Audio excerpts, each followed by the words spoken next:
Hello dear student, কেমন আছো? I hope প্রত্যেকে শুধু ভালো নয়, ভীষণ ভালো আছো।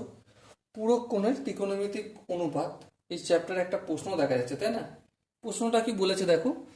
প্রশ্নটা বলেছে যে 72°40' এর পূরক কোণ কত?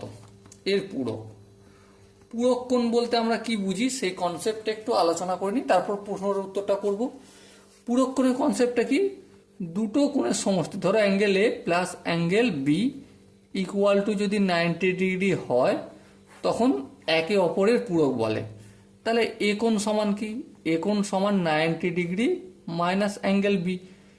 এর পূরক বি হবে কখন? যখন 90° থেকে সেটা বিয়োগ করব। তার মানে কি, এই কোণটার যদি পূরক করতে হয় তাহলে আমাকে 90° থেকে বিয়োগ করবো। তাহলে 90° মাইনাস 72°40'। এবার 90° মানে কি? 90° জায়গায় আমি 89° লিখলাম, তাহলে 1° কোথায় গেল?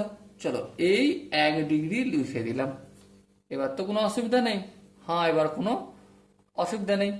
এবার দেখো, ডিগ্রি থেকে মিনিটে বিয়োগ করবো, তারপর ডিগ্রি থেকে ডিগ্রি বিয়োগ করবো। যেমন ধরো 40 মিনিট থেকে যদি 60 মিনিট বিয়োগ করি অবশ্যই 20 মিনিট হবে। আর 72 থেকে যদি 72কে বিয়োগ করছি, 89 থেকে 72 বিয়োগ করছি, তাহলে কত হবে? 1 + 7 = 17°, তাই না?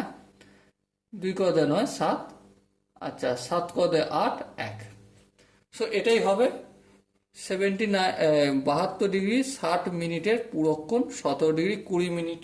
ওকে, সরিয়া স্টুডেন্ট, আই হোপ প্রত্যেকের এই অঙ্কটা বোঝা কি গেল? আই হোপ বোঝা গেছে। যদি কনসেপ্টে কোনো জায়গায় বুঝতে অসুবিধা হয়, ডাউট থাকে বা কনফিউশন থাকে, তার জন্য কি করতে হবে? কমেন্ট বক্স খোলা রইল। ওকে, সরিয়া স্টুডেন্ট, দেখা হচ্ছে পরবর্তী সেশনে। ততক্ষণ পর্যন্ত ভালো থেকো, সুস্থ থেকো এবং জয় হিন্দ।